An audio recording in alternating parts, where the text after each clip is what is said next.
साधकांचा मायबाप दर्शने हरे ताप, सर्वभूती सुखरूप ज्ञानोबा माझा.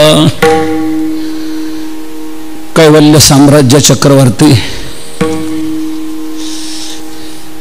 साधकांचे मायबाप, योग्यांची माऊली, ज्ञानांचे शिरोमणी, वैष्णवांचे मुकुटमणी, सकल संत कंठभूषण अलंदित अखंड समाधिधन ज्ञानोबराय यांच्या 750व्या जयंती निमित्त आपण हा कार्यक्रम या ठिकाणी सुरू केलेला आहे. सप्तशतकोत्तर सुवर्ण महोत्सवी जयंती आणि त्याचा हा शेवटचा आठवडा आहे. आता श्रावण वद्य अष्टमीला 750 वर्ष पूर्ण होतील आणि नवमी पासून 751 वर्ष सुरू होईल. म्हणून त्यांचा हा विशेष महोत्सव असल्यामुळे त्यांचंच काय गुणगान करावं, त्यांचं वर्णन करावं या दृष्टीने पैठणचे शांतीब्रह्म एकनाथ महाराज यांचा हा ज्ञानोबरायांच्या अलौकिक लौकिक दिव्य जीवनाचा विचार सांगणारा अभंग आपण सेवेकरता घेतलेला आहे. 2 दिवस पहिल्या चरणाचं आपण चिंतन केलेलं आहे. उर्वरित चिंतनाचा विचार आपल्याला आता करणं आहे. नाथ महाराज ज्ञानोबरायांचं वर्णन करतात. वर्णन करणारा कोण आहे याला फार महत्त्व असतं. नाथ महाराजांची योग्यता विशेष, तसंच ज्यांचं वर्णन करतात ते तर विशेषच आहे. म्हणून या वर्णनाला अतिशय मूल्य आहे, महत्त्व आहे. ज्या ज्ञानोबरायांचं दिव्य दर्शन नाथ महाराजांना झालं, त्यांच्या कृपादृष्टीचा कृपास्रोत नाथ महाराजांच्या अंतःकरणात जाऊन प्रविष्ट झाला. ज्ञानोबरायांच्या दिव्य जीवनाने जे नाथ महाराज अतिशय भारावून गेले,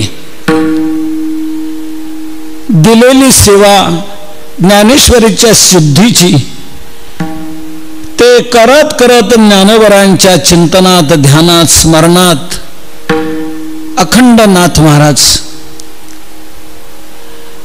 लोकांनी विचारलं, काय चाललंय तुमचं चिंतन नाथ महाराज? म्हणजे माझ्या ज्ञानोबरायांचं चिंतन चाललेलं आहे. कोणतं ज्ञानोबरा आहे? आम्हाला ते सांगा ना कसे आहेत. तर ज्ञानोबरायांच्या जीवनाचं एक अलौकिक दर्शन नाथ महाराज या अभंगातून सांगतायत. माझे ज्ञानोबा हे कसे आहेत? कैवल्याचा पुतळा प्रगटला भूतळा, चैतन्याचा जिव्हाळा ज्ञानोबा माझा.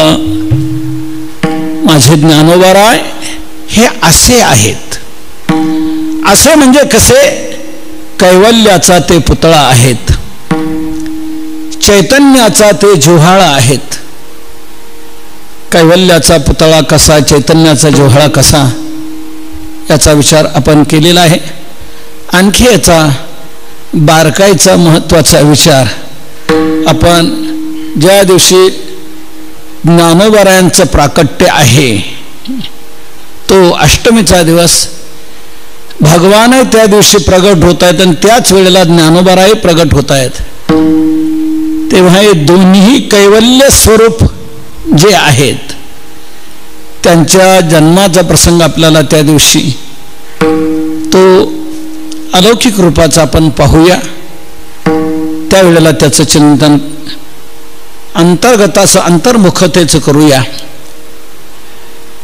वरवरच्या दृष्टीने आपण ज्ञानोबा हे कैवल्याचा पुतळा कसे आहेत हे पाहिलं, चैतन्याचा जिव्हाळा कसे आहेत ते पाहिलं, आणि त्याबरोबरच असे जे ज्ञानोबा ते या भूतलावर प्रगट झाले. केव्हा प्रगट झाले? जनाबाईंचा अभंग आहे, 93 साली ज्ञानेश्वर प्रगटले. 1193 या साली ज्ञानोबाराय हे प्रगट झालेले आहेत. 1190 निवृत्तीनाथ महाराज, 1193 ज्ञानोबाराय, 1196 सोपान काका आणि 1199 मुक्ताबाई. हे चारही दिव्य रत्न प्रगट झाले. त्यांच्या प्राकट्याचा पूर्व इतिहास सर्व काल आपण बारकाईने पाहिला.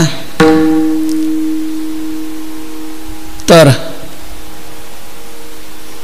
त्यातल्या बारकाईच्या काही महत्वाच्या गोष्टीचाही आपण विचार केला.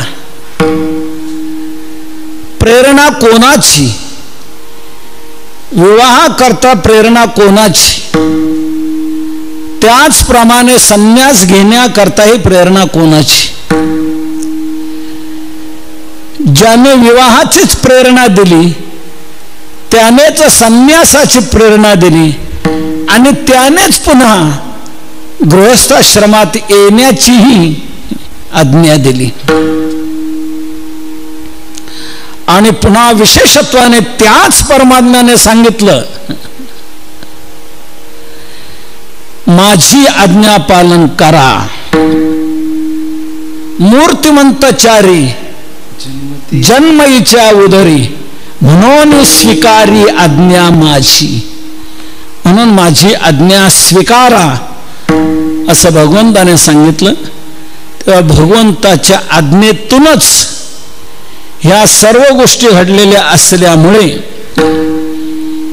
याला वेगळं कोणी वळण देणं, वेगळं चिंतन करणं, वेगळे आक्षेप आरोप घेणं हे उचित नाही. आणि कोणाचं म्हणणं असेल की यात विधी दिसत नाही, हा सर्व अविधी आहे, तर या तुम्हाला वाटणाऱ्या अविधी कर्माचं कोणी तुमच्या पुढे प्रगटन करत असतील तर हे विठ्ठलपंता त्याचं भय धरायचं नाही. का? या सिसाय आहे जगदीश, या सिसाय आहे जगदीश, या सिसाय आहे जगदीश. अविधी कर्माचे न धरावे भय, अविधी कर्माचे न धरावे भय, कर्माचे न धरावे भय, अविधी कर्माचे न धरावे भय. या सिसाय आहे जगदीश, या सिसाय आहे जगदीश, या सिसाय आहे जगदीश. अविधी कर्माचे न धरावे भय, यासी साह्य आहे जगदीश. जगदीश याला साह्य आहे असं अभय देऊन विठ्ठलपंतांना गृहस्थाश्रमात परत यायला लावलेलं आहे. मग काशीवरून हे चारही जण विठ्ठलपंत, रखमाबाई, सिद्धोपंत आणि उमाबाई हे चौघेही जण परत अलंकापूरलाच आले, अलंकापूरलाच राहिले आणि या चौघांचा जन्म झाला तो अलंकापूरलाच झाला. याचा काल आपण स्पष्ट रीतीने विचार केलेला आहे. कोणी काही वेगळ्या शंका धरू नये, अन्यत्र मानण्याचा प्रयत्न करू नये. त्याचा भाग आपण काल पाहिलेला आहे की जर आई वडील निवर्तल्यानंतर जर विठ्ठलपंत आणि रखमाबाई, सिद्धोपंतांनी जर त्यांना आळंदीलाच आणलेलं आहे, तिकडचं स्वरूप काही नाही, आता तिकडे राहण्यात काही अर्थ नाही म्हणून इकडे आणलेलं आहे आणि पुन्हा परत तिकडे कशा करता जातील, हा एक भाग. दुसरा महत्वाचा भाग असा की इकडे आल्यानंतर 10-11 वर्ष तो छळ सहन केला आणि पुढे काय करता आला नाही का? आणि तेवढ्या पुरतं पुन्हा तिकडे जाणं आणि तिकडे चौघांचा जन्म झाला असं मानणं असं जर मानायचं असेल तर ठीक, जर तिकडे झाला असेल जन्म मानायचं तर पुन्हा इकडे आळंदीला ब्राह्मणाची सभा घ्यायला यायचं कारण काय? तिथे जवळ पैठण होतं ना, तिथे पैठणनाच, तिथे ब्रह्मसभेचं केंद्र मुख्य, तिथेच विचार घ्यायचा, तिथेच त्यांच्या उपनयनाचा विचार करायचा. बरं, पैठण माहीत नव्हतं असं थोडंच, पैठण हे आजूळघर होतं. पैठणनाच उपनयन तिथे होऊन अभ्यास, वेदाभ्यास तिथेच केलेला आहे विठ्ठल पंतांनी. जर सर्व तिथेच त्यांनी केलेलं आहे तर पैठणचे विद्वान ब्रह्मवृंद ब्रह्मसभा विठ्ठल पंतांना जर माहीत आहे तर तिकडे झालेल्या मुलांना मग इकडे आळंदीला पुन्हा आणण्याची गरज काय? आणि पुन्हा इथून शुद्ध पत्रकारिता तिकडे जाण्याची गरज काय? म्हणून हा द्राविडी प्राणायाम मानणं आणि आपलंच मत खरं करण्याचा हा एक केविलवाना प्रयत्न आहे. विठ्ठल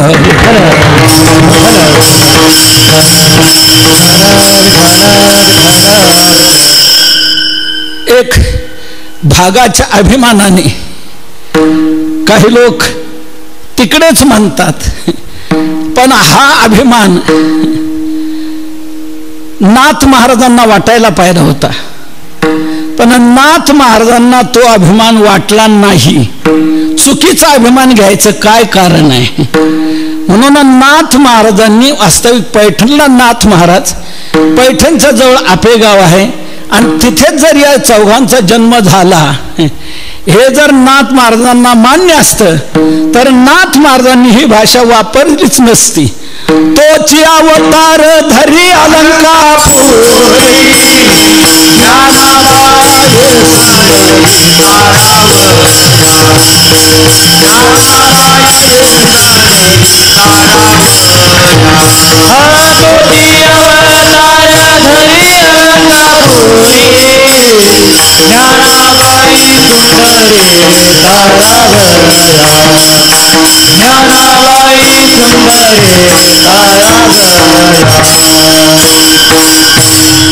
काल मी हे प्रमाण उच्चारलं होतं, पण त्या नामदेवरायांचं म्हणून मी काल बोललो गेलो होतो.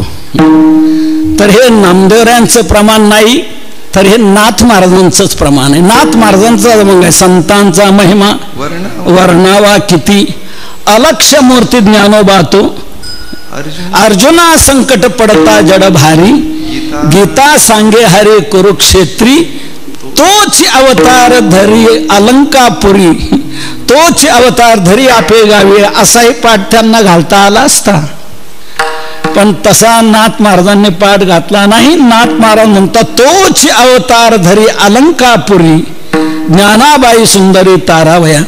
मग पैठणचे नाथ महाराज जर ज्ञानोबरांदे भावंडांचा अवतार हा अलंकापूरला झाला असं म्हणतायत, तर उगीच आपण तिकडे नेण्याचं धाडस का करायचं, उगीच आग्रह का धरायचा? असो, तर या प्रकारे प्रगटला भूतळा, या भूतळावर ही चारी दिव्य रत्न प्रगट झालेले आहेत. असे जे चार दिव्य ते विभूतिमत्व ते माझे आहेत. ज्ञानोबाराय म्हणतात, नाथ महाराज म्हणतात असे जे ज्ञानोबाराय आहेत ते माझे आहेत. ज्ञानोबा माझा. ज्ञानोबारायांना नाथ महाराज माझा म्हणतात. खरं सांगायचं म्हणजे माझे फक्त दोनच आहेत, एक देव माझा आहे आणि दुसरे संत माझे आहेत. माझं म्हणायचं झालं तर या दोघांनाच माझं म्हणावं, दुसऱ्या कोणाला माझं म्हणण्यात काही अर्थ नाही, कारण ते माझ्या उपयोगालाच येत नाहीत. उलट माझ्या जीवनात ते जर अनिष्ट अनर्थ निर्माण करत असतील तर त्यांना माझं म्हणण्यात तरी काय अर्थ आहे? आपण ज्यांना माझं माझं म्हणतो, माझी आई, माझा बाप, माझा भाऊ, माझा चुलता, माझी पत्नी, माझा मुलगा, माझं माझं, ज्यांना ज्यांना आपण माझं माझं म्हणतो ते आपल्याला यमाच्या हातात बांधून देतात. बांधून या देती यमा, बांधून या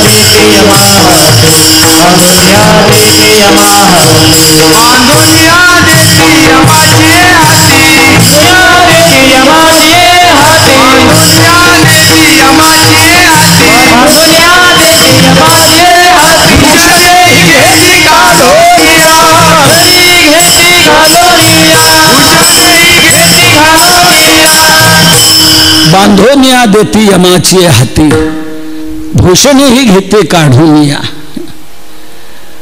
आपल्याला ते यमाच्या हातात बांधून देतात. आपण त्यांना माझं म्हणतो, तेही आपल्याला माझं म्हणतात. पण हे लटकं माझं म्हणणं आहे, उपयोगाचं नाही. कारण प्रसंगी उपयोगाला येतच नाही, प्रसंगी दगाच देणार अशा प्रकारचे आहे.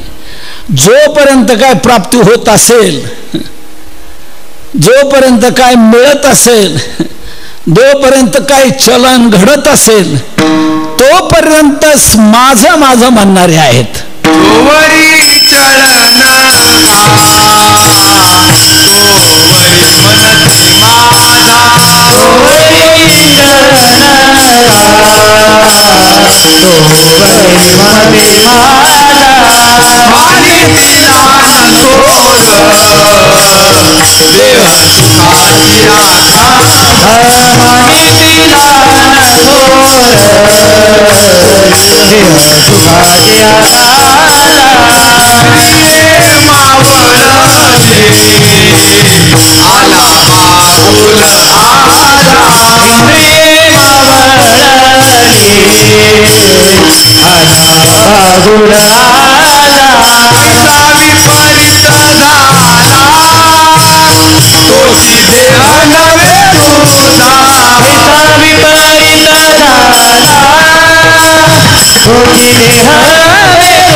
जोवरी चरणगा तोवरी म्हणती माझा, जव चाले मोठा धंदा तो बहीण म्हणे दादा दादा, सदा शृंगार भूषणे कांता लवे बहुमाने. पण तू ते झालं का काहीच माझेपणा ठेवला जात नाही, सर्व सोडून देतात. म्हणून त्यांना माझं म्हणण्यात काय अर्थ नाही, म्हणून त्यांना माझं म्हणूच नाही. आपुली कोणीच नव्हते निश्चय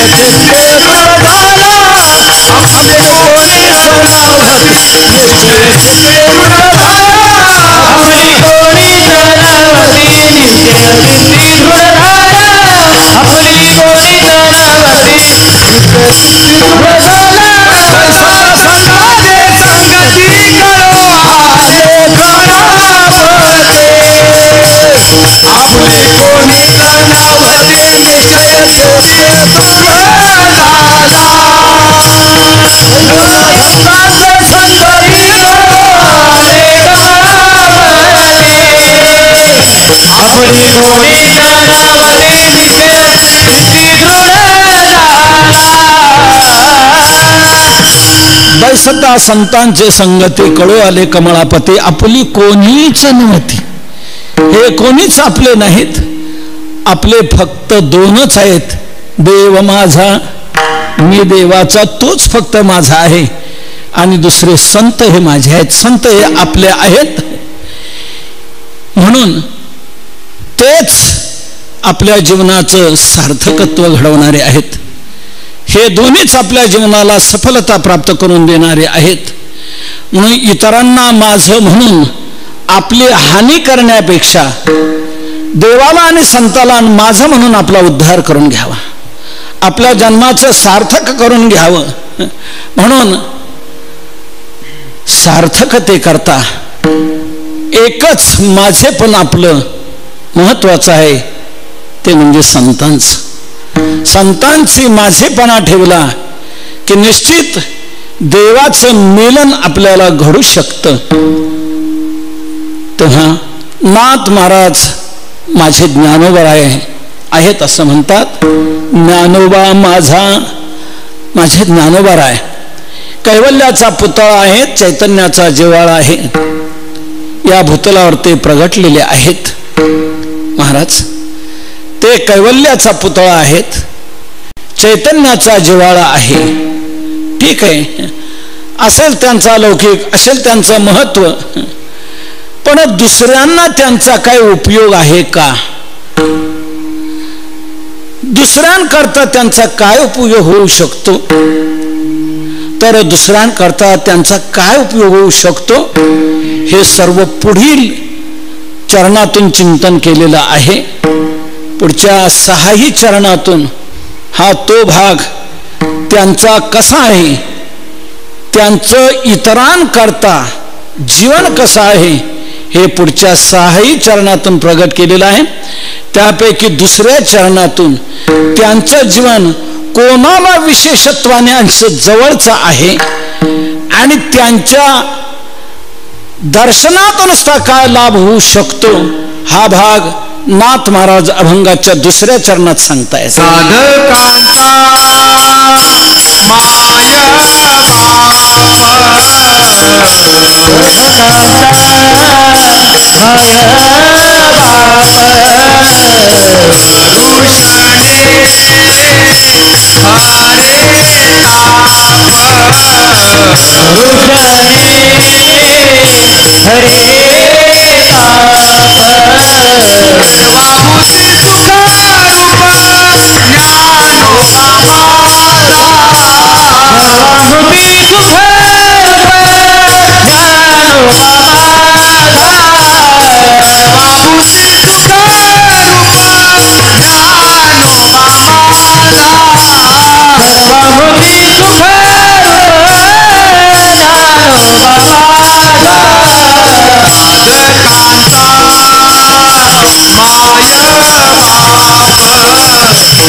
त्यांचा दुसऱ्याला किती लाभ होऊ शकतो, त्यांचं जीवन दुसऱ्यांच्या किती उपयोगाचं आहे.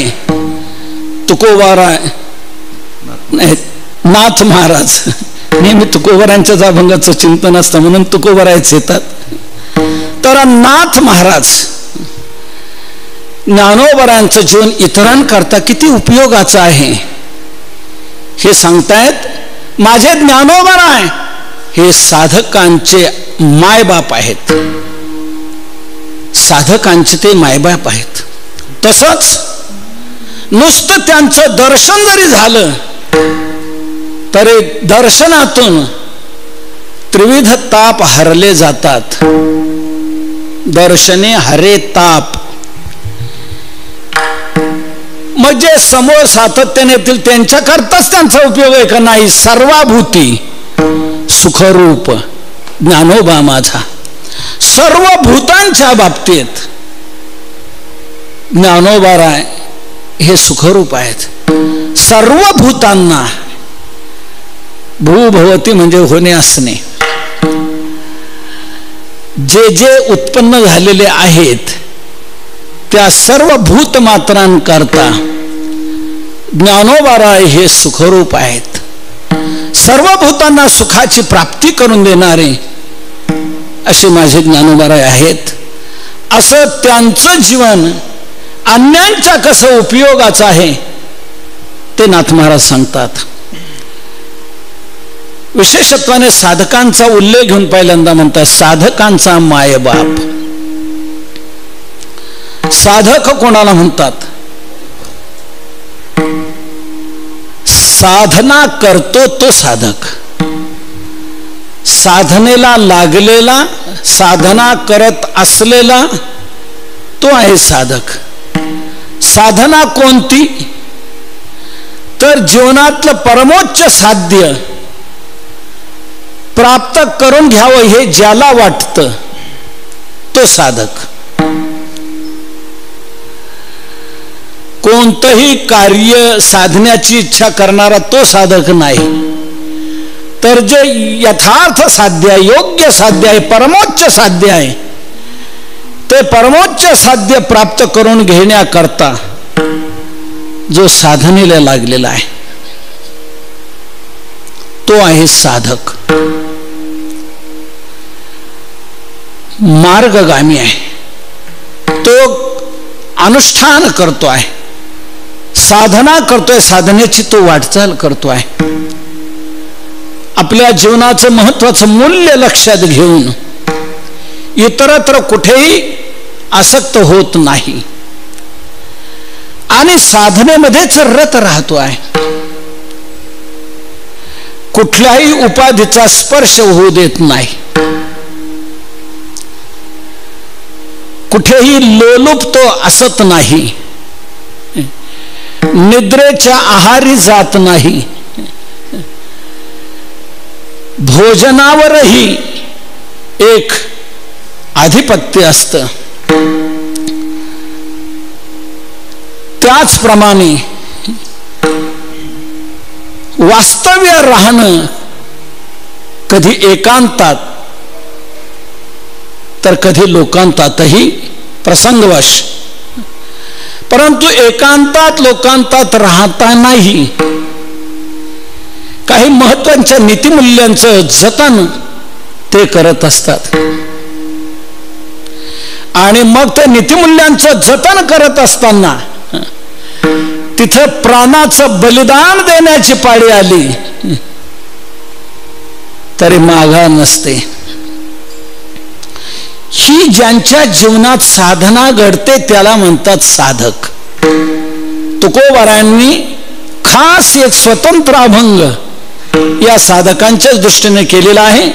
साधकांची दशा ही कशी असावी तुकोबाराय त्या अभंगातून साधकाची दशा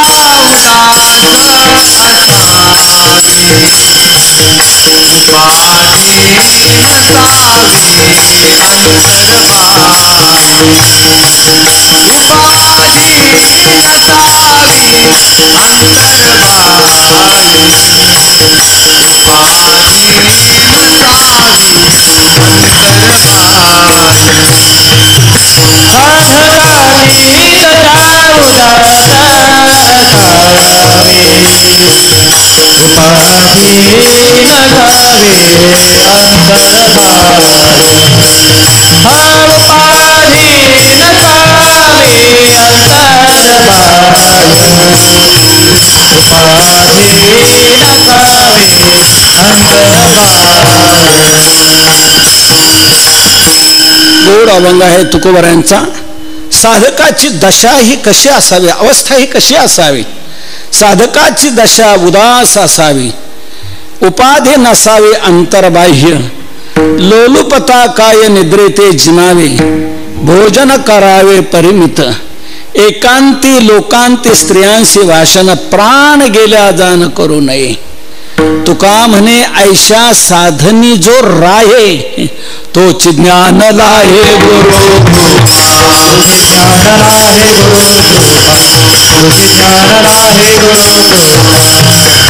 एका तुका म्हणे ऐशा साधनी जो राहे तोच ज्ञान लाहे गुरु कृपा. अशा साधनात जो राहतो त्याची मग कर्मसाम्य दशा का आली का गुरु भेटतात आणि गुरुकृपेने तो आपलं साध्य परमोच्च प्राप्त करून घेऊ शकतो. तर अशी साधना ज्याच्या जीवनात चालू आहे अशा साधकांच्या करता नाथ महाराज म्हणतो माझे ज्ञानोबराय म्हणजे मायबाप आहेत. साधकांचे मायबाप म्हणण्याचा भाव असा की साधकांच्या जीवनात कुठलाही काही प्रसंग जर प्राप्त झाला, अडचण जर प्राप्त झाली,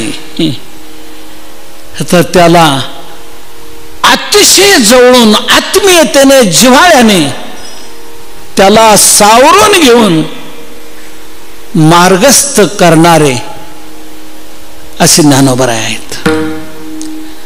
म्हणून साधकांकरता ते मायबाप म्हटलेले आहे. मायबाप जे असतात त्या मायबापांचं आपल्या लेकरांवर अतिशय प्रेम असतं, अतिशय प्रेम असतं. सर्वातून वजाबाकी होते, सर्वांची वजाबाकी त्यांच्यातून होते. केवळ आई बापाचं प्रेमाचं जिव्हाळ्याचं स्थान जर असेल तर आपली संतती, आपली बालक, त्या बालकांवर आई बापाचं फार प्रेम असतं आणि स्वतः खूप कष्ट घेतील, भयानक त्रास सहन करतील, पण आपल्या बालकांकरता काहीतरी त्यांचं जीवन चांगलं व्हावं याकरता झटत राहतील. आई बापाच्या जीवनात दुसरं काहीच नाही उचित, एकच उचित मायबापांचं की आपल्या बालकांचं हित साधावं. म्हणे माय बापाचे करावे स्वहित,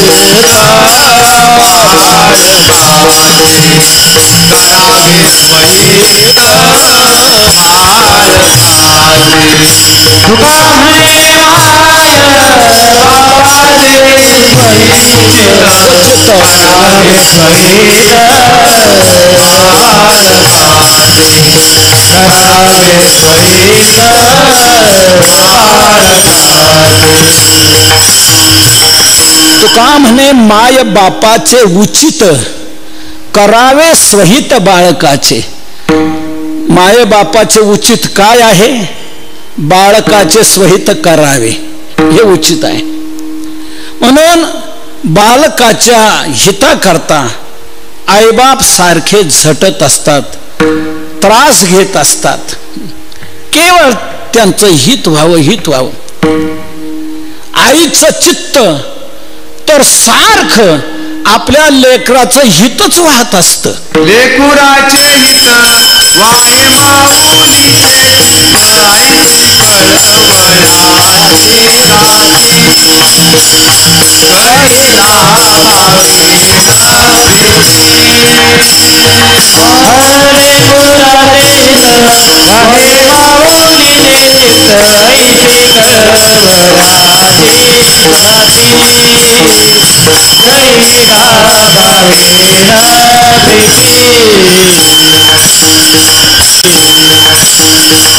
चित्त लेकुराचे हित वाहे, लेकराचं हित वाहत. त्या चित्तात एकमेव लेकरू असतं, तिचं लेकरू. त्या चित्तात, त्या मातेच्या चित्तात दुसऱ्या कोणालाही प्रवेश मिळू शकत नाही, कारण दुसरी जागा शिल्लक राहत नाही. मातेची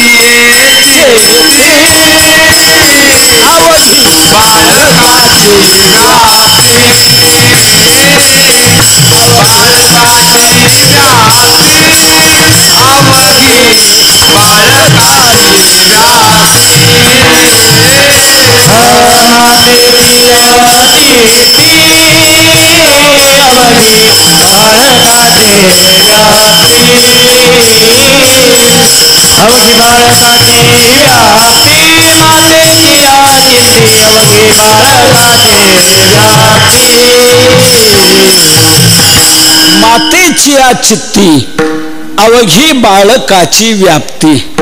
मातेची चित्ती अवघी व्याप्ती बाळकाची, आईच्या चित्तात पूर्ण व्याप्ती, पूर्णतः. कुठे थोडासाही भाग शिल्लक राहत नाही दुसऱ्याला जागा द्यायला. पूर्ण व्याप्ती ही बालकाचीच असते. सारखं ती आपल्या बालकाचं हिताचं चिंतन करत असते. बालकाला काय कुठे कष्ट होतात, काय त्रास होतो, काय त्याला काय अडचण येते, काय त्याकरता ती सारखी लक्ष देऊन असते. आणि जर एखाद्या बालकाला काही पीडा झाली, ते पिढेनं जर व्यापलं गेलं बाळ, तर त्या आईचं चित्त अतिशय विकळ होऊन जात. जिचे पिढे बाळ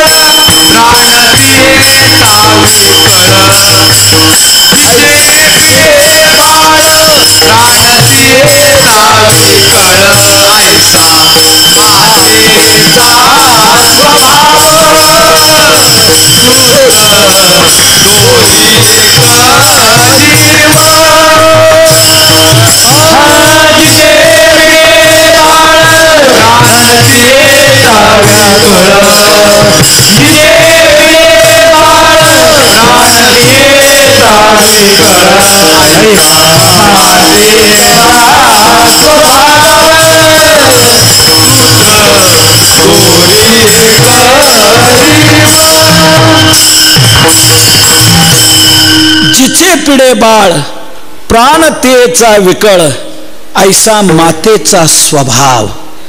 आईचा स्वभाव असा आहे, असे माझे ज्ञानोबा राय साधकाचे माय आहेत, तसंच साधकांचे बाप आहेत. साधकांचा माय बाप. काही प्रसंग जर प्राप्त झाला तर आईबाप तुटून पडतात आणि त्या बालकाचं रक्षण करतात, बालकाचा सांभाळ करतात. प्रसंगी आपली कुवत जरी नसली तरी प्रयत्न करून त्या बालका करता सर्व काही घडवतात. मग समर्थ जर असेल तर तो आपल्या बालका करता काय करणार नाही.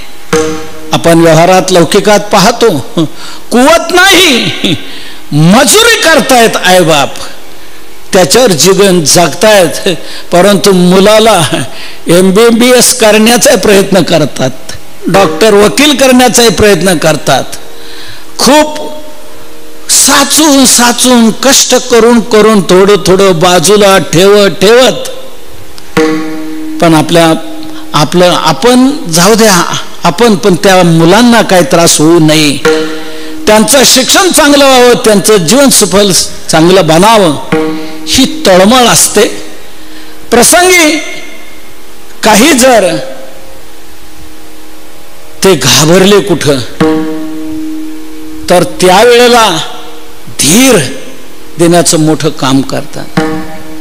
आईबाप सारखे लक्ष देऊन असतात. तसं नाथ महाराज म्हणतात, माझे ज्ञानोबा आहे साधकांकरता मायबाप आहेत. साधकांचा मायबाप साधकांकडे सारखे लक्ष देऊन असतात. म्हणून आपल्या श्रीगुरूंनाही त्यांनी साधकांची माऊली म्हटले. 12व्या अध्यायाच्या नमनामध्ये म्हणून साधका तू माऊली, पिके सारस्वत तुझिया पाऊली, या कारणे मी सावली नसंडी तुझी. म्हणून साधका तू माऊली, साधकांचे माऊल्यात. साधकांकडे सारखं बारकाईनं लक्ष देऊन राहतात. प्रसंगी अडचणीला धावून जातात, अभय देतात. म्हणून योग्याची माऊली असणारे ज्ञानोबा आहे. 6व्या अध्यायात योग मार्गाचं वर्णन करत असताना तिथे ते षटचक्राचं भेदन करून जाणं, ते सर्व योग प्रक्रिया सांगत असताना त्या योग प्रक्रियेमध्ये ज्या वेळेला ती कुंडलिनी कशी जागृत होते, त्यावेळेला कशी परिस्थिती निर्माण होते, कसं भयभीत स्वरूप त्या साधकाचं होत असतं. पण त्यावेळेला माऊलींनी तिथे धीर दिलेला आहे. साधका ते बेडसावी परी बिहावे ना. ती साधकाला घाबरवते. साधक जर दिला असला तर घाबरून सोडून दे, नको बा इथे काय. परंतु ज्ञानोबा म्हणतात भेडसावलं जाईल पण घाबरायचं काही कारण नाही, परी बिहावे ना, असं धीर देतात साधकाला. लक्ष देऊन असतात साधकांवर. प्रसंगी हातबाल झाला तर कडेवर घ्यायला मागं पुढं पाहत नाही. तो जर भागला गेला तर कडेवरही घेतात. तुकोबाराय या प्रकारे संतांचं वर्णन करताना सांगतात, माझा संतांवर विश्वास काय, संत माझ्या जीवनात काय करतात, माझं सर्वस्वी हित साधण्याचा ते प्रयत्न करतात. मी जर कधी भागलो गेलो, काही अडचण निर्माण झाली तर मला ते कडेवरही घेतात. भागली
भागली आमज वाहतील कडे, त्यांची आणे जोडे सर्व सुख.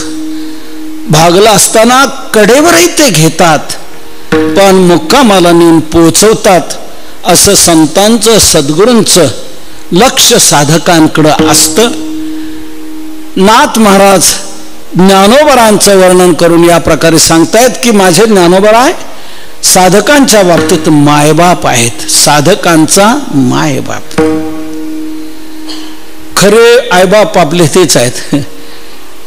आपल्याला अनेक आईबाप आहेत, प्रत्येकाला 5 बाप आहेत. 5 आया आणि 5 बाप आहेत प्रत्येकाला. एखाद्याला 2 बापाचा म्हटलं की राग येतो, पण शास्त्र मात्र प्रत्येकाला 5 बाप सांगतायत. जनिता चोपनिताच यस्तु विद्यां प्रयच्छति, अन्नदाता भयत्राता पंचैते पितर स्मृताः, एते पंच पितराः स्मृताः. हे 5 जण पितर सांगितलेले आहेत, बाप सांगितलेले आहेत. जनिता जन्म देणारा, उपनेता उपनयन करणारा, ज्यांच्याजवळ आपण विद्या घेतो. यस्तु विद्यां प्रयच्छति, तो अन्नदाता आपल्याला अन्न देणारा, आपल्याला अन्न देतो. ज्यांच्या अन्न देण्यातून आपल्या जीवनाची वाटचाल घडते आहे, त्यांचंही जीवन महत्वाचं. आपण त्यांनाही महत्वाचं आपल्याला पितृस्थानी मानलं पाहिजे. अन्नदाता त्याचप्रमाणे आपल्या जीवनात येणारे भय संकट दूर करणारा तो 5वा. अन्नदाता भयत्राता पंचैते पितर स्मृताः. तर उपजली या बाळकाशी सर्वथा तत्वता पंचविध जान पिता, जनिता आणि उपनेता तिचा प्रतिपाळिता अन्नदाने. जनिता उपनेता, तिसरा अन्न देणारा आणि चौथा भयापासून सोडविता. भयापासून सोडवणारा चौथा.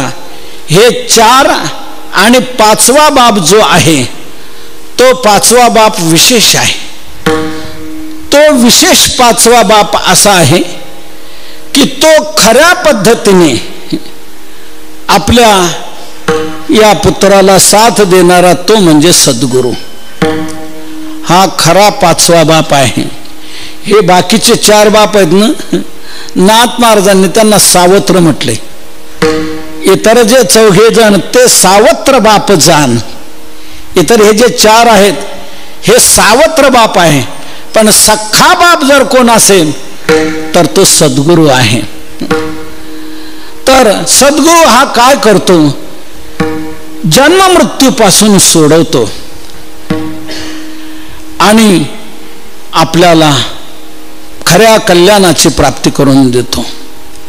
म्हणून सद्गुरू हा 5वा महत्वाचा पिता सांगितलेला आहे. म्हणून व्यवहारामध्ये आई वेगळी आणि बाप वेगळा, आई वेगळी आणि बाप वेगळा आहे. जो वीर्य निक्षेप करतो तो पिता आणि ते धारण जी करते ती माता. त्या रक्तरेतातून तो पिंड तयार होतो. म्हणजे आपली आई वेगळी आणि बाप वेगळा आहे. उपजलिया बाळकाशी सर्वथा वेगळा जाण माय पिता. माय वेगळी आणि पिता वेगळा, हे वेगवेगळे आहेत. परंतु साधकाच्या बाबतीत मात्र सद्गुरू हाच माय आहे आणि सद्गुरू हाच पिता आहे. पण या माय बापांचं वैशिष्ट्य असं आहे, हा पिता रक्तात वीर्याचा निक्षेप न करता आहे आणि ही माय अशी आहे की ती गर्भवासात न घेणारी गर्भवासातून सोडवणारी आहे. विठ्ठल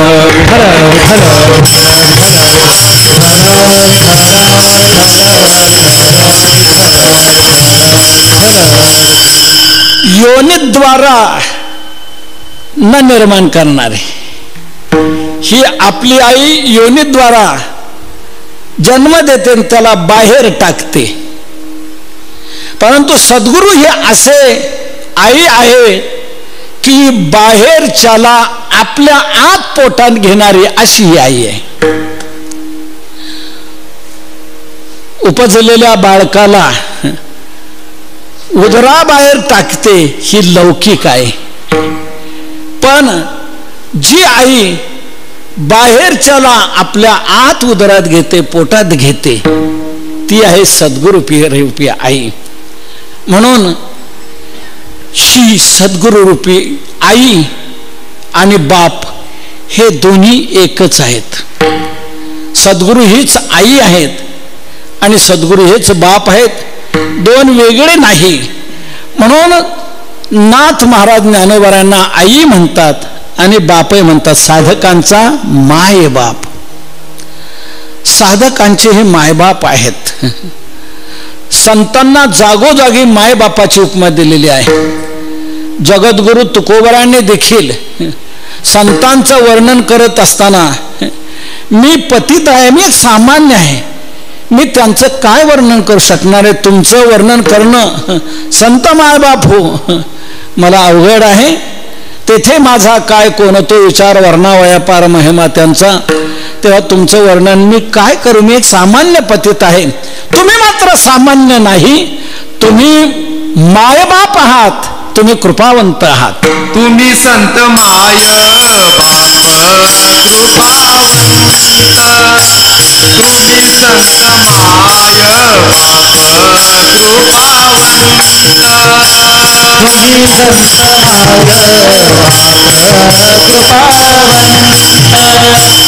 तुम्ही संत माय बाप कृपावंत.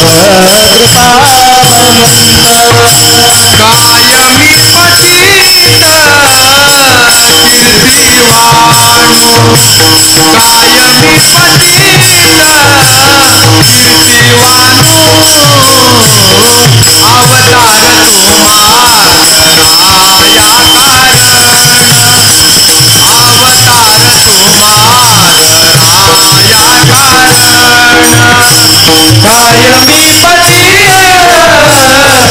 कीर्तिवानो, कायमी पतित कीर्तिवानो,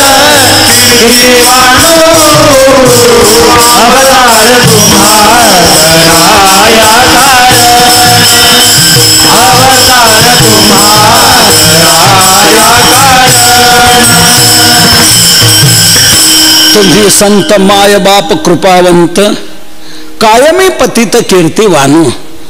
तुम्ही संत कसे आहात? मायबाप आहात.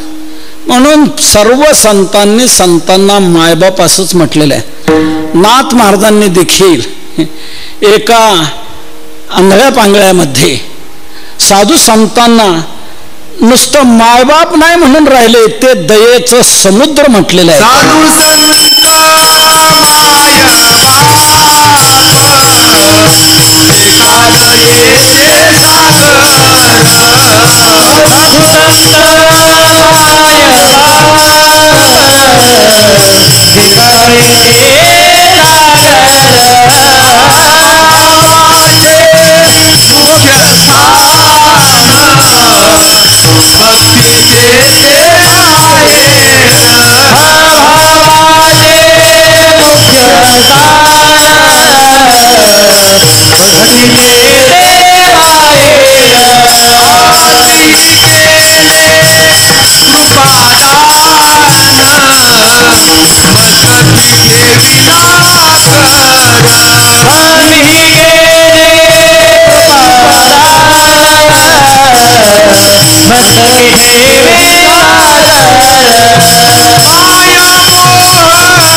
साधू संत मायबाप जे का दयेचे सागर.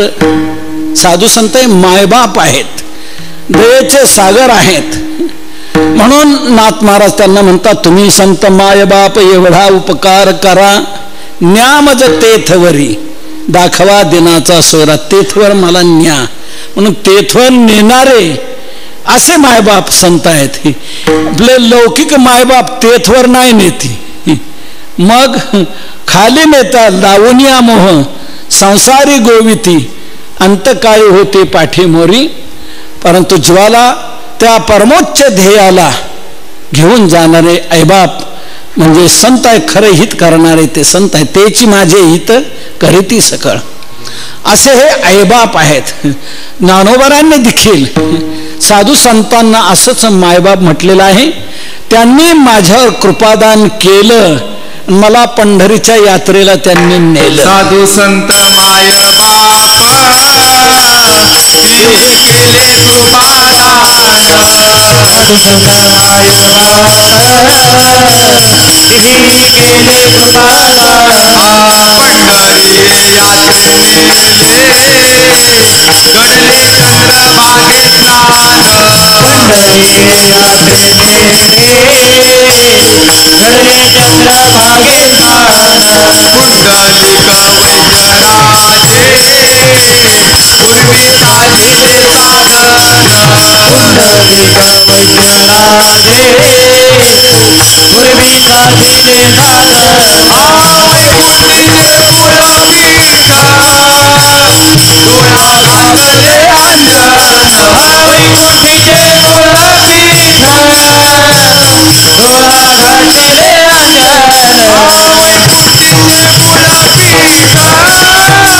डोळा घातले अंजन वैकुंठचे मूळतीर्थ डोळा घातले अंजन जन्मदाते खरे वाचा देवा परोपकारी आंधळ्या दृष्टी देतो त्याचे माऊली धर्मदा गोसले वाला देवा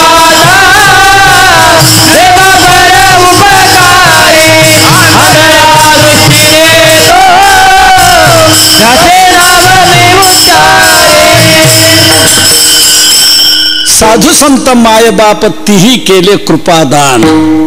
ह्या आईबापांनी काय केलं आमचं? पंढरीच्या यात्रेला नेलं, चंद्रभागेचं स्नान आम्हाला घडवलं, खोलीतच नळावर नाही स्नानाला बसायला लावलं. चला स्नानाला गंगेवर चला, गंगेवर घडले चंद्रभागे स्नान. आणि एवढंच नव्हे तर दिव्य दृष्टी आम्हाला घडण्याकरता आमच्या डोळ्यात त्यांनी अंजन घातलं. वैकुंठचे मूळपीठ डोळा घातले अंजन. त्या अंजनाने काय झालं? कृष्णांजन एक वेळा डोळा घालिता आढळ, अज्ञान तिमिर गेले. आईबाप हे परमोच्च कल्याण बालकाचं घडवत असतात. म्हणून माझे ज्ञानोबा राय अशा प्रकारे साधकांचं परम कल्याण घडवणारे मायबाप आहेत. साधकांचा मायबाप. आणखी त्यांचा सर्वांना काय उपयोग होऊ शकतो? फक्त साधकांपुरतं मर्यादितच झालं का ज्ञानोबरायांचं महत्व? केवळ साधकांपुरतं मर्यादितच ज्ञानोबरायांचं महत्व नाही. साधकांना तर या प्रकारे मार्ग दाखवून ध्येयापर्यंत नेतात, परंतु इतरांना देखील त्यांचा फार लाभ आहे.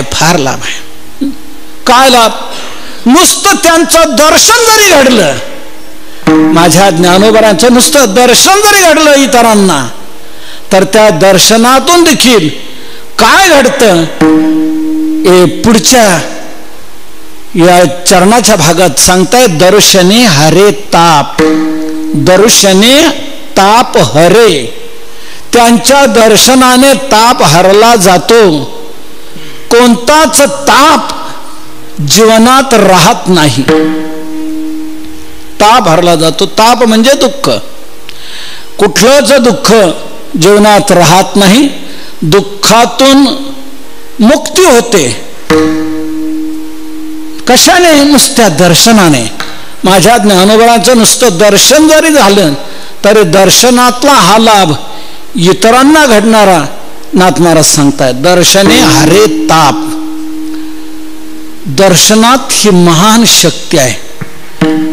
मग दर्शनात इतरांना इतका लाभ होऊ शकतो, मग ते माझे ज्ञानोबा सामान्य आहेत का? सांगा बरं. कोणीही जर दर्शन घडलेलं आहे, कोणाला जर दर्शन घडलं तर त्याचं पतन होत नाही. त्याच्या तापाची निवृत्ती होते, अनिष्ट निवृत्ती होते आणि इष्टस्थानी इष्ट साध्याला तो प्राप्त होऊ शकतो. असं ज्ञानोबरायांचं नुसतं माझं ज्ञानोबरायांचं दर्शनही इतकं लाभदायक आहे. तो ज्याला दर्शन घडेल त्याला निश्चित ऊर्ध्वगती आहे. निश्चित तो वैकुंठाला जाऊ शकतो, त्याचा उद्धार होऊ शकतो. नुसत्या दर्शनाचं सामर्थ्य आहे. धन्य धन्य धरातले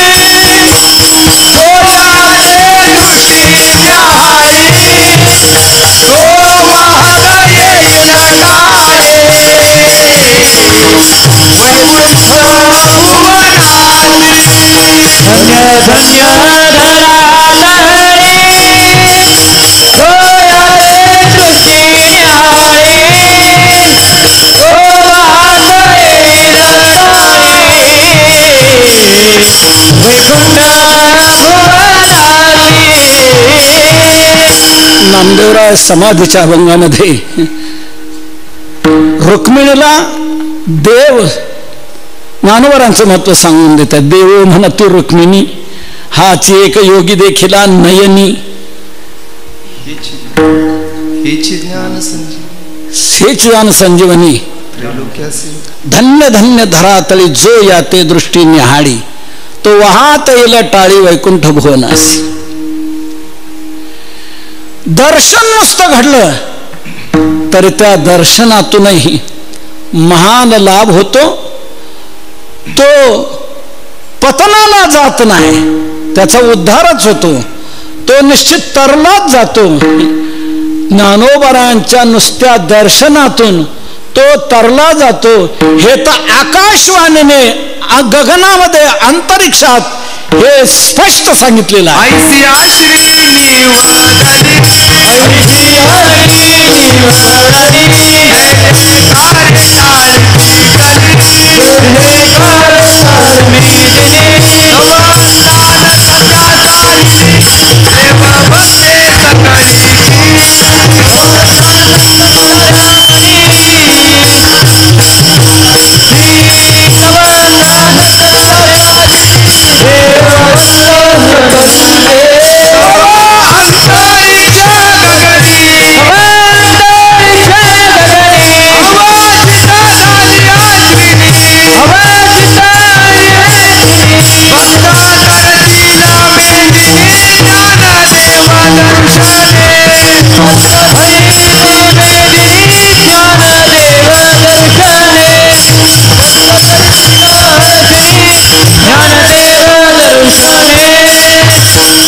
तव अंतरिक्ष गगनी ऐशी वदली वाणी.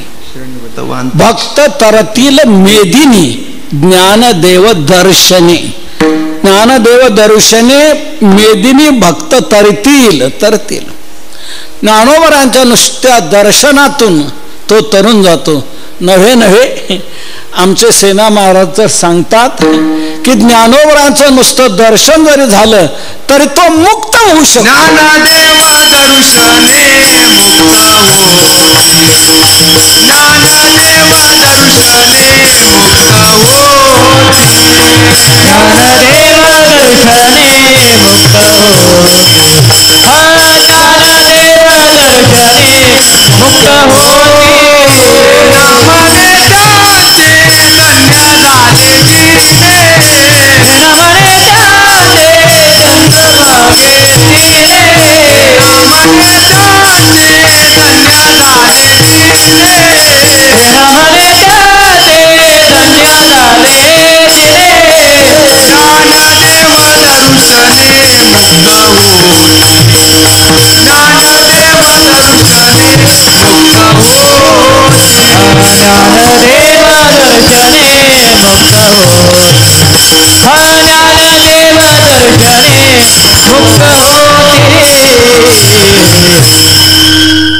सेना म्हणे त्यांचे धन्य झाले जिणे.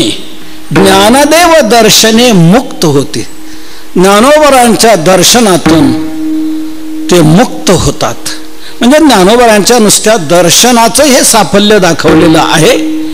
नाथ महाराज म्हणतात जो कोणी भाग्यवान निश्चित त्याला संतान ज्ञानोबरांचं माझ्या दर्शन घडेल आणि त्या दर्शनात त्यांचा ताप हरला जातो. ताप राहत नाही. दर्शने हरे ताप. तर ताप हे किती आहेत, त्यांचं लक्षण काय, आणि ज्ञानोबरांच्या दर्शनात ते ताप कोणाचे गेलेले आहेत का, तोही प्रसंग आपल्याला पाहणं गरजेचं आहे. तर ज्ञानोबरांच्या दर्शनातून या कोणत्या तापाची निवृत्ती कोणाची झाली याचं आपण थोडंसं चिंतन करूया. तत्पूर्वी सर्वांनी मोठ्या प्रेमाने एक वेळ भजन करा. विठोबा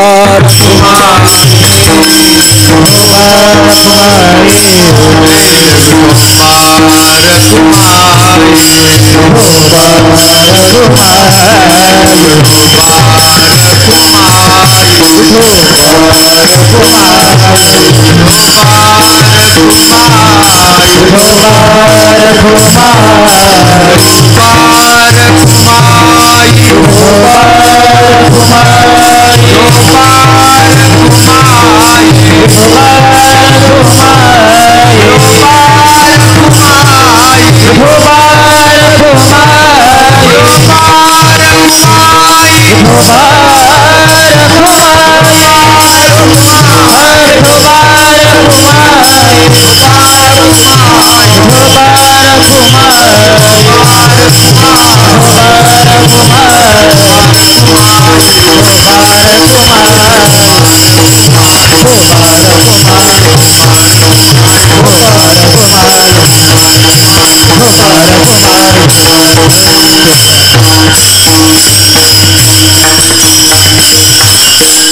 दर्शने हरे ताप. माझे ज्ञानोबाराय कसे आहेत? नाथ महाराज ज्ञानोबारांचं वर्णन करतात, ज्यांच्या दर्शनाने ताप हरला जातो असे आहेत माझे ज्ञानोबाराय. ज्ञानोबा माझा, साधकांचा मायबाप ज्ञानोबा माझा, माझा ज्ञानोबा साधकांचा मायबाप, माझा ज्ञानोबा दर्शने ताप हरे असे माझे ज्ञानोबा आहेत. ताप तीन आहेत, आध्यात्मिक, अधिभौतिक आणि अधिदैविक असे तापाचे तीन प्रकार आहेत. कशाला म्हणतात हे ताप, तीन ताप? तर नळोबरांचे गोड अभंग आहे, त्या अभंगातून नळोबरांनी या तिन्ही तापाची लक्षणं सांगितलेली आहेत. तिन्ही तापाची लक्षणं सांगितलेली आहेत. देही प्रगटे रोग व्याधी, तेने आहाळली तापे बुद्धी, लोळेन परे दुःखावधी, तो आध्यात्मिक ताप बोलीजे. देहात रोग निर्माण होऊन, व्याधी निर्माण होऊन जी काय आपल्याला पीडा होते, जे दुःख होतं, बुद्धी विकळ होते, त्रास होतो, तो आहे आध्यात्मिक ताप. आदिभौतिक ताप दुसरा कशाला म्हणतात? तर भूतांपासून, इतर जीवांपासून होणारी पीडा, शारीरिक पीडा आपल्या जीवनात, त्याला म्हणायचं आध्यात्मिक ताप. इतर जीवांकडून होणारी आपल्याला पीडा, त्याला म्हणायचं अधिभौतिक ताप. भूती उपद्रव दिधला, ताडीला अथवा निस्तेजला, तेने चित्ती दाहो झाला, अधिभौतिक बोलिला तो ताप. तो अधिभौतिक ताप भूती उपद्रव दिधला, ताडीला अथवा निस्तेजला, तेने चित्ती दाहो झाला. इतर जीवांपासून होणारी पीडा हा अधिभौतिक ताप. आणि तिसरा आहे अधिदैविक ताप. अधिदैविक ताप म्हणजे देवतादिकांपासून होणारी पीडा, हा अधिदैविक ताप. दैवे अतिवृष्टी का अनावृष्टी, राजके लुटिले झाला कष्टी, आगीने जळता नावरे संकटी, तो अधिदैव ताप बोलीजे. आपल्या दैवाने कधी अतिवृष्टी होणं, कधी अनावृष्टी होणं, कधी आग लागणं, अनेक संकट जोराची येणं, हा अधिदैविक ताप आहे. देहातून होणारी पीडा हा आध्यात्मिक, इतर जीवांकडून होणारी पीडा हा अधिभौतिक, आणि देवतादिकांपासून होणारी पीडा हे अधिदैविक. नाथ महाराजांनी भागवतात एकाच ओळीत तिन्ही तापाची लक्षणं सांगितलेली आहेत. भूतांची पीडा ते भौतिक, देवांची पीडा ते दैविक, देही उपजती ज्वराधिक, ते पीडा देख दैहिक. असे हे तीन ताप आहेत. ह्या तिन्ही तापाने जीव संतप्त होतो, व्यथित होतो, अतिशय दुःखी होतो. ताप म्हणजेच दुःख, अतिशय व्यथा या तापांमुळे होते. परंतु असं संतप्त असणार आपलं जीवन, पण संतांचं सान्निध्य जर आपल्या जीवनात घडलं तर हे जातात. नळोबरा म्हणतात, ऐसे त्रिविध ताप सत्संगती, विवेक श्रवणे विलया जाती, म्हणून कीर्तने बुद्धिमंती अवश्य श्रवणार्थी बैसावे. ऐसे त्रिविध ताप सत्संगती विवेक श्रवणे विलया जाती. हे तिन्ही ताप संतांच्या संगतीत जातात. नव्हे नव्हे त्यांची बोलवण होते. नुसतं दर्शन झालं, चरण दर्शन झालं तरी त्रिविध तापाची झाली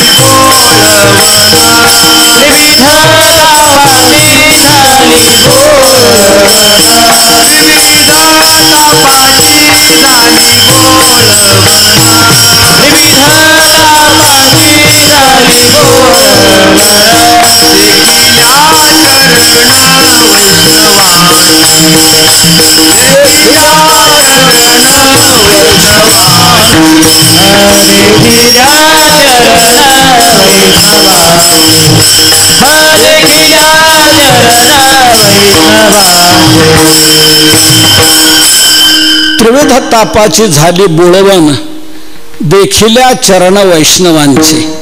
वैष्णवांचे चरण देखिल्या त्रिविध तापाची बोळवण झाली. झाली पापा तापा तुटी दैन्य गेले उठा उठी. कधी झाले संतांचे दर्शन तेव्हा पाप ताप दैन्य जाय उठा उठी झाली या भेटी हरिदासांची. तुका म्हणे जाती ताप दर्शने विश्रांती. दर्शने ताप जाती, दर्शने विश्रांती. त्यांच्या दर्शनात ताप जातात. असं संतांच्या नुसतं दर्शनाचं महान साफल्य सांगितलेलं आहे. नाथ महाराज ज्ञानोबरांच्या दर्शनाचं साफल्य सांगतात. ज्ञानोबरांचं दर्शन झालं तरी त्रिविध ताप हे हरले जातात. दर्शने हरे ताप. तर ज्ञानोबरांच्या दर्शनात कोणाचा कोणता ताप केला आपण हे थोडक्यात पाहूया.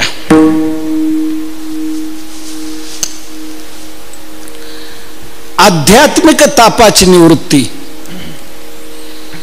आपल्या देहातून घडणारी पीडा, देहाच्या दृष्टीने आपल्या जीवनात जी पीडा, तर ती ज्ञानोबरांच्या दर्शनात कोणाची गेली. आपण तो कथाभाग प्रसंग पाहूया. ज्ञानोबरा तीर्थयात्रा करत करत दक्षिणेकडून असे येत आहेत. कोल्हापुराकडून इकडे येत असताना जयसिंगपूर एक राजधानीचं ठिकाण, तिथला राजा तो राज्य करतो आहे. पण गंमत अशी की त्या राजाला सर्व मुलीच व्हायच्या, मुलगा नाही.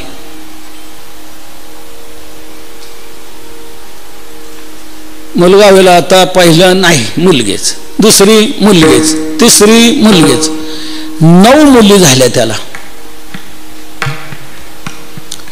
9 मुली झाल्यानंतर राजा मात्र बिघडला आणि म्हणू लागला राणीला, 1 झालं 2 झालं, किती मुलीच नसत्या तुला होतात. या वेळेला मुलगा झाला पाहिजे तर ठीक, नाही तर तुझी गच्छंती, तुला संपवल्याशिवाय राहणार नाही. याप्रमाणे सांगितलं. राणीला अतिशय व्यथा होऊ लागली. आता काय करावे, का आपल्या हातातली गोष्ट आहे का, आपल्या इच्छेवर आहे का. पण राजाने दम दिलेला आहे. राणी अतिशय व्यथित झालेली आहे. आता काय करावं.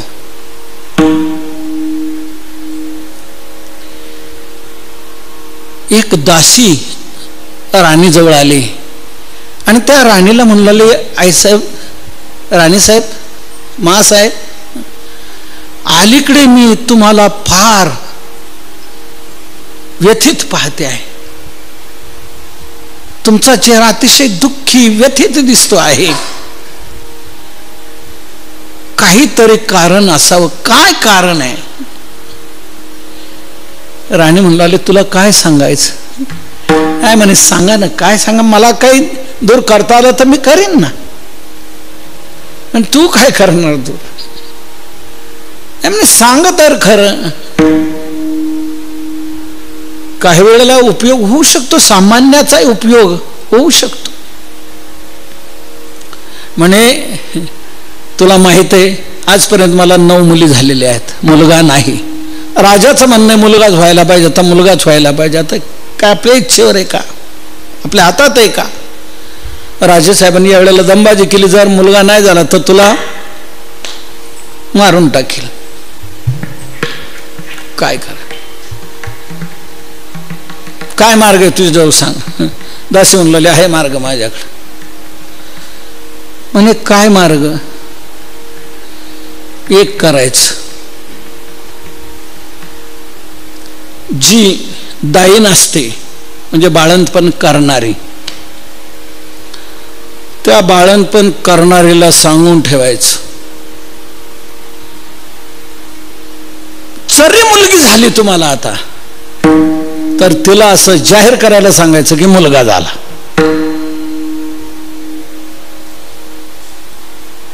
मुलगा झाला असं जाहीर करायला सांगायचं. आणि सुरक्षा ठेवायची की कोणाला कळलं नाही पाहिजे, अशी सुरक्षा ठेवायची. आणि दासी म्हणू लागली बाहेरचे संबंध माझा राहील, मी बाहेरच समजू देणार नाही. आपण कधी ना कधी तरी राजा येईल, पाहिल, म्हणल कुठे दाखव मुलगा, मला दाखव मुलगा. मग नुसतं सोंग करून काय, नुसतं जाहीर करून उपयोग काय होणार? म्हणजे राजाने न पाहण्याकरता एक करायचं. म्हणे काय? ज्योतिष आहे ना, ज्योतिषांना कुंडली काढायला सांगायची. त्या ज्योतिषाला बोलून घ्यायचं आणि सांगायचं की तू कुंडली अशी काढ, काय तुला आकडेमोड करायची ते कर. कुठे गुरु, कोणता कितवा, कोणता कोणत्या ठिकाणी, कोणतं काय काय सांगायचं ते कुयोग असे दाखव. आणि त्या दाखवण्यातून तू अशी कुंडली दाखवायची की या मुलाचं दर्शन बापाला लग्न होईपर्यंत घातक आहे. मुलाचं लग्न होईपर्यंत राजाने मुलाचं दर्शन करू नये, मुलाला पाहू नये, नाहीतर ते तात्काळ त्याच्या नाशाला कारणीभूत होईल. त्याच्या जीवनात लग्न होईपर्यंत पुत्रदर्शनाचा कुयोग आहे असं त्याला भविष्य सांगायला सांगायचं. म्हणजे राजा लग्नापर्यंत तरी पाहणार नाही, पुढे पाहू काय ते. ज्योतिषाला सांगायचं तुला काय पाहिजे ते घे, कोरा चेक तुझ्या मनाने आकडा टाक, पण कुंडली अशी दाखव. त्या दाईला सांगितलं, जी प्रसूती करणार आहे तिला सांगितलं तुला काय पाहिजे. आता राणीच ती, काय कमी आहे द्यायला, तुला काय पाहिजे ते, पण याप्रमाणे जाहीर करायचं, कधीच वाच्यता करायची नाही. काही सगळीकडून अशी बांधी करून ठेवायची. जर मुलगा झाला तर प्रश्नच नाही, पण जर झालाच नाही मुलगा, मुलगी झाली तर या प्रकारे करायचं. ज्योतिषाला बोलून घेतलं, सर्वांना या प्रकारे सांगितलं, आगाऊ पेमेंट देऊन टाकलं, सर्वप्रमाणे योजना केली. राजा दररोज म्हणतोय राणीला, किती दिवस, काय सांगितलंय डॉक्टरने, कोणती तारीख दिली, मुलगाच पाहिजे, जर झाला नाही तर माझ्याशी गाठ ही तलवार. ठीक आहे. योग असा की जी झाली ती मुलगीच झाली. पुन्हा मुलगी झाल्यावर दायनीला सांगितलं सुद्धा या प्रकारे करायचं. तिने तसा डंका बिडला जाहीर केलं, मुलगा झाला, मुलगा झाला, मुलगा झाला. दासी जिकडे तिकडे बाहेर सांगू लागली मुलगा झाला मुलगा झाला. लगेच ज्योतिषाला बोलवण्यात आलं. त्याने पाहिलेलं आहे. त्या वेळेनुसार तशी कुंडली तयार केली आणि सांगितलं की हा मुलगा एका कुयोगावर जन्माला आलेला आहे. तो पित्याला दर्शनाच्या दृष्टीने घातक आहे. लग्न होईपर्यंत त्याच्या जीवनात हा कुयोग आहे. लग्नानंतर त्याने पाहायला हरकत नाही. लग्नापर्यंत त्याने मुलाचं दर्शन करू नये, नाहीतर खूप त्याच्या जीवनाला ते अनिष्ट होईल. राजा म्हणू लागला नका पाहायला मिळेना, हरकत काय, पण मुलगा तर झाला ना, लग्न झाल्यावर तर पाहायला मिळेल ना, होईल ना. आता या पद्धतीने त्या मुलीला मुलाचे कपडे घालून मुलाप्रमाणे दाखवून नेहमी झाकवण्याचाच प्रयत्न केलेला आहे. स्त्रीत्वाचं मुलीचं दर्शन घडून दिलेलं नाही. पुरुषाचंच स्वरूप तिला दिलेलं आहे. कपडे त्याप्रमाणे मोठमोठे झाल्यानंतर बाहेर वावरताना देखील भाषा तशीच मुलाप्रमाणेच. त्यालाही तसंच शिकवलं की मुलाची भाषा वापरायची. मी आली असं नाही म्हणायचं, मी आलो म्हणायचं. मी येतो, मी जातो, मुलाचीच भाषा वापरायची. असं लहानपणापासून त्याला शिक्षण दिलेलं सर्व झालेलं चाललेलं आहे. राजाला खूप आनंद होतो आहे, मला मुलगा झाला मुलगा झाला. आता राजाने वय झाल्यानंतर आता लग्न करायचा निर्णय घेतला. चांगल्या राज कन्येबरोबर त्याचं लग्न ठरवलं. लग्न देखील झालं. आता लग्न झाल्यानंतर प्रकार असा, लग्नात देखील सर्व लपवण्याचा प्रयत्न केलेला आहे. पोशाख अशा प्रकारे घातला जायचा की स्त्रीत्व वाटलं नाही पाहिजे, पुरुष आहे असं वाटलं पाहिजे. अशा प्रकारचं सर्व वस्त्र आहे. लग्नाच्या तिथे स्नान करायला तब्येत बरी नाही म्हणून मी स्नान करत नाही, कपडे काढणं नाही, लग्न नाही, लग्नात स्नान नाही. व्यवहार पार पडला, सर्व थाटामाटात झालेला आहे. आता राजाने निरोप पाठवला ज्योतिषाला की कालावधी कसा काय, मी कधी दर्शन करू शकतो, मुलाला मी कधी पाहू शकतो. तर अजून थोडासा काल, व्यवहित काल हा जाऊ द्या 5 दिवसाचा. ठीक आहे. राजा म्हणला आता इतके दिवस गेले, आता 5 दिवसात काय. पण त्या कन्येला समजलेलं की प्रकार असा आहे. राजे साहेबांनी आपल्या आईला दम दिलेला आहे. आईने आपल्याला मुलगा झाला असं सांगून या प्रकारे मुलाची कपडे आपल्याला वापरत वापरत आतापर्यंत मुलगा म्हणून आपल्याला वाढवलेला आहे. पण शेवटी आता हे जर उघड झालं तर आईची हत्या होईल, माझी हत्या होईल, दासीची हत्या होईल, त्या दायनीची हत्या होईल, त्या ज्योतिषाला उडवलं जाईल.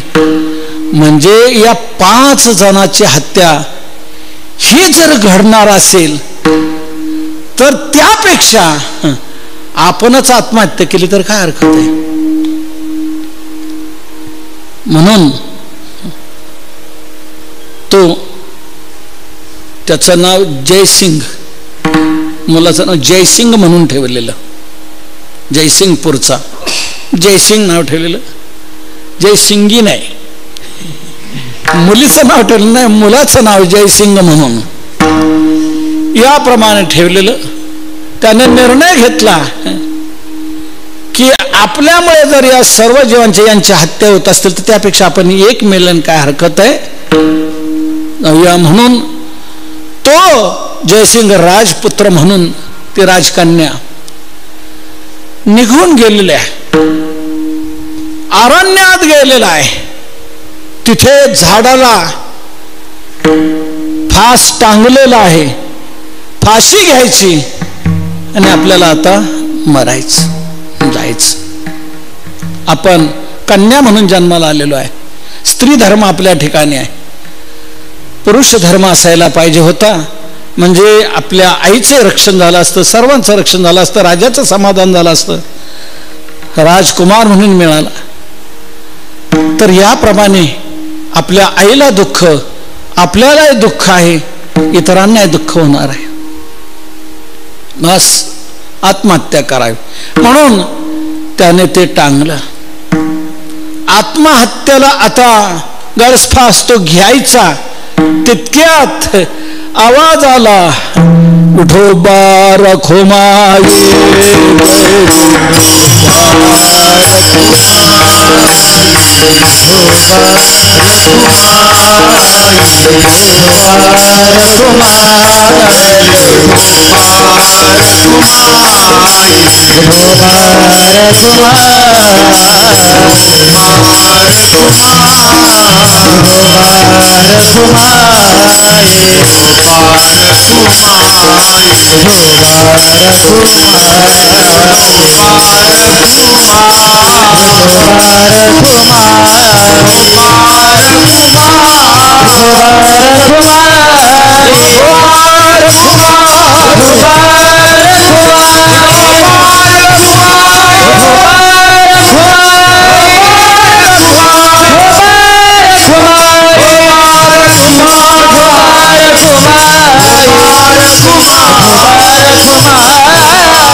ही नामधून त्याच्या कानावर आली.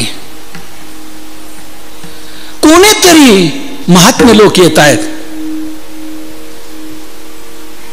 काहीतरी आपला भाग्याचा वेगळा योग असू शकतो. ठीक आहे, आपल्याला जायचंय तर चला अशा महात्म्यांचं दर्शन घेऊ आपण, मग आपली इहलोकची यात्रा संपवू, असा त्याने निर्णय घेतला. तो वाट पाहत राहिला तर तिकडून भजन करत येत होते ज्ञानोबाराय, निवृत्तीनाथ, सोपान काका, मुक्ताबाई, नामदेवराय, गोरोबा काका, सावता महाराज, कान्होबा पाटक आदी करून ही सर्व संत मंडळी यात्रा करत करत येत होती. थांबला, चला यांचं दर्शन घेऊया. मुख्य स्थानी ज्ञानोबाराय, सर्व त्यांच्या सुरक्षेच्या दृष्टीने बाजूने होते. हा धावत धावत गेला आणि ज्ञानोबारायांच्या चरणावर मस्तक ठेवलं. जे पाय धरले त्याने डोकं पायावर, ते काय काढे ना. त्यावेळेला ज्ञानोबाराय मग वाकले, धरला त्याचा हात. अरे बाबा उठ, अरे बाबा सोड, अरे बाबा सोड पाय. तो म्हणला, बाबा नाही, मी बाबी आहे, बेबी आहे,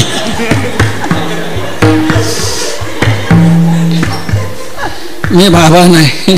अरे पोशाख तर तुझा पुरुषाचा दिसतो आहे, बाबाचा दिसतो आहे, तू काय म्हणे. हा पोशाख मी परिधान केलेला आहे, पुरुषाचे वस्त्र मी परिधान केलेले. का बरं म्हणे, माझ्या आईला आजपर्यंत संतती जी झाली ती सर्व 9 मुलीच झाल्या.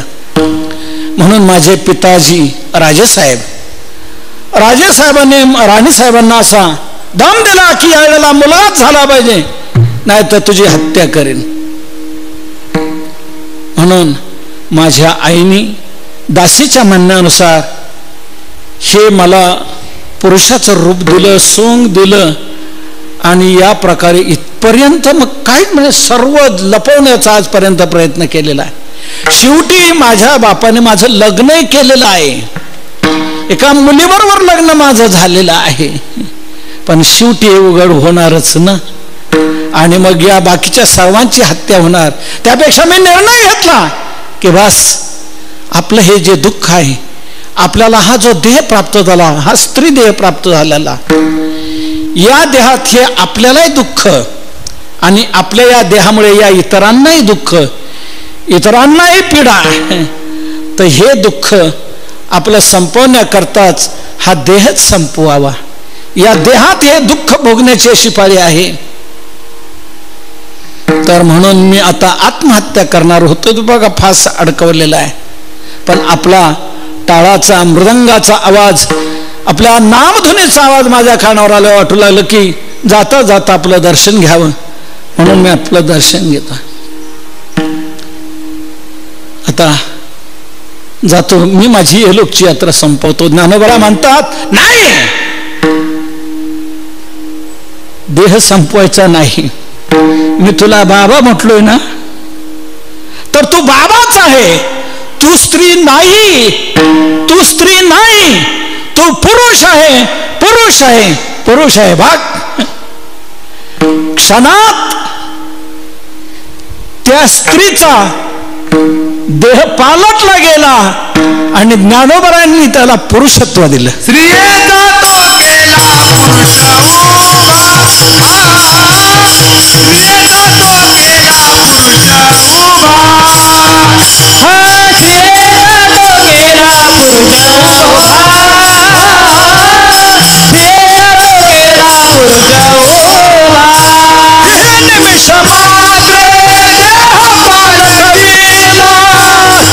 उभा,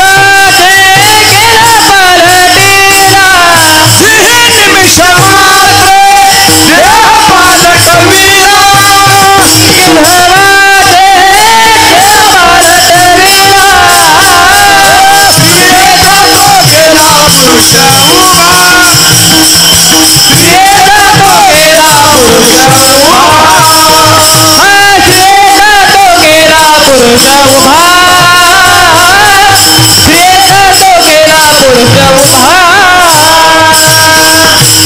निळोबारायांचा अभंग आहे.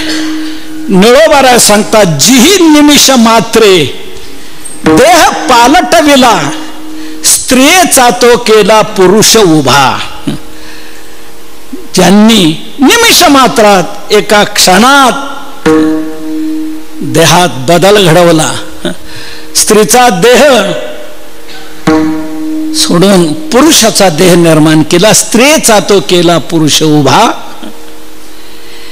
याप्रमाणे ज्ञानोबरायांनी त्याच्या आध्यात्मिक तापाची निवृत्ती केली. देहातली पीडा, देहातलं होणारं दुःख, या प्रकारे ज्ञानोबरांच्या दर्शनात त्याचं गेलं.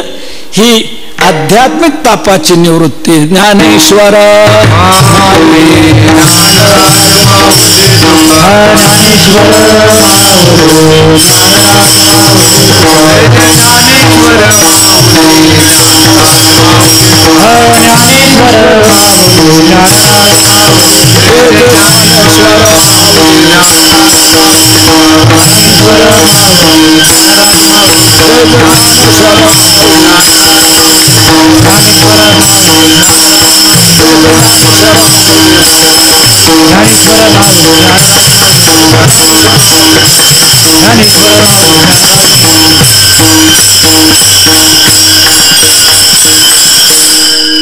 नाथ महाराज म्हणत, माझे ज्ञानोबा असे आहेत की ज्यांच्या दर्शनात ताप हरला जातो. दर्शने हरे ताप.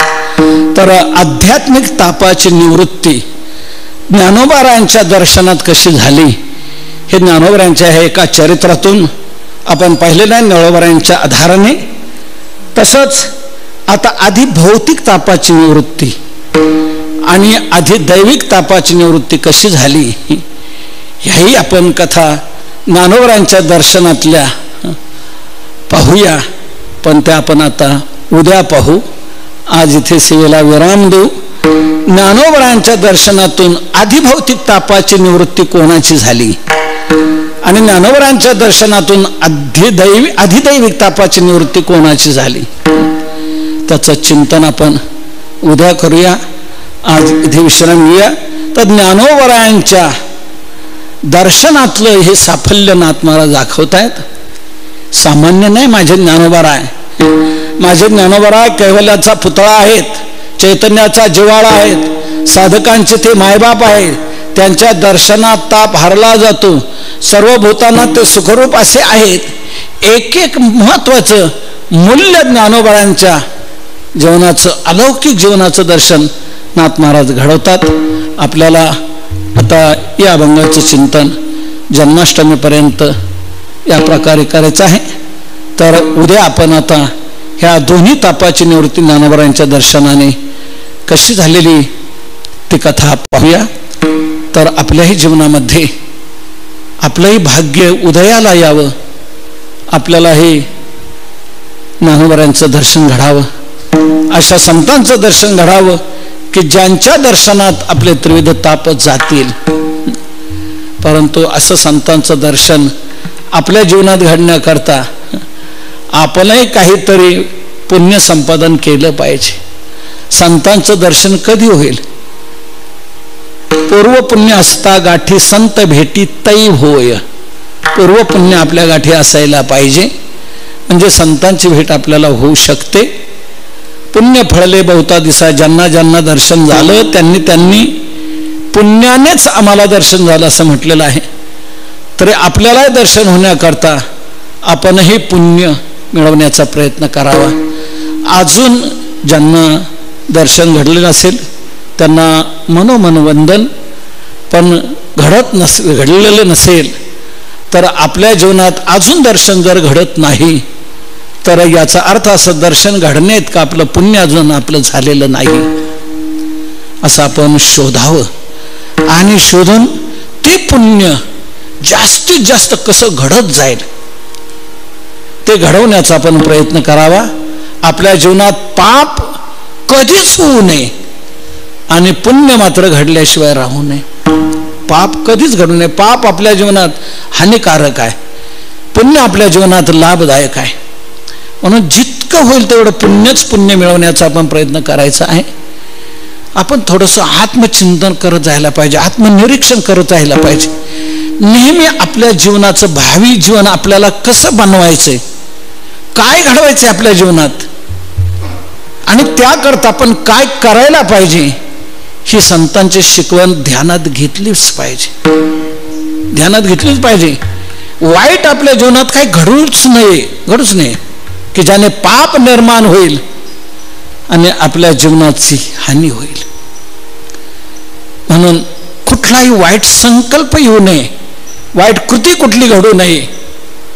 चांगलं तेच घडावं की जे करण्यातून पुण्यच पुण्य पदरात पडेल. आपली प्रत्येक कृती ही पुण्य देणारी, पुण्यच चेहरा पाडला पाहिजे त्या कृतीवर. असं आपल्या जीवनात प्रत्येक क्षण ना क्षण आपण जागरूक राहून पुण्य मिळवण्याकरता वापरला पाहिजे. योग भाग्याचं चांगलं आहे. तुकोबारायांची तपस्थली आपल्याला प्राप्त झालेली आहे, अनुष्ठानस्थली आहे. इथे आपण आहोत. आपणही चिंतन हेच करावं. बाकीचं मान अभिमान इतर ज्या लौकिकात व्यवहारात कशात बाहेर ते अधिक डोक्यात घेण्याचा काही प्रयत्न करू नये. प्रयत्न आपल्या जीवनात हा सातत्याने ठेवावा की चांगलं आपल्या जीवनात घडत राहिलं पाहिजे. पुण्यच पुण्य आपल्या जीवनात घडत राहिलं पाहिजे. प्रत्येक क्षण ना क्षण प्रत्येक कृती ही पुण्यच देणारी झाली पाहिजे. तरच आपल्याला संत भेट होऊ शकेल, संतांचं दर्शन होऊ शकेल आणि आपले ताप जातील. माऊली करो, जगद्गुरु तुकोबाराज महाराज करोत आणि आपल्या जीवनात ही जागृती राहो, हे सतत चिंतन राहो. आपल्या जीवनात सतत पुण्याचीच वाटचाल घडत राहो हीच भावना व्यक्त करून सेवेला विराम देतो. जगद्गुरु तुकोबारायांच्या स्थलीमध्ये तुकोबारायांनी आपल्याला ही सारखी प्रेरणा द्यावी, चेतना द्यावी, जागृती द्यावी. पण आपणही त्यांच्या स्मरणात राहिलं पाहिजे. आपण सर्वजण थोडा वेळ तुकोबारायांचं स्मरण करून सेवेला विराम देऊ. तुकाराम तुकाराम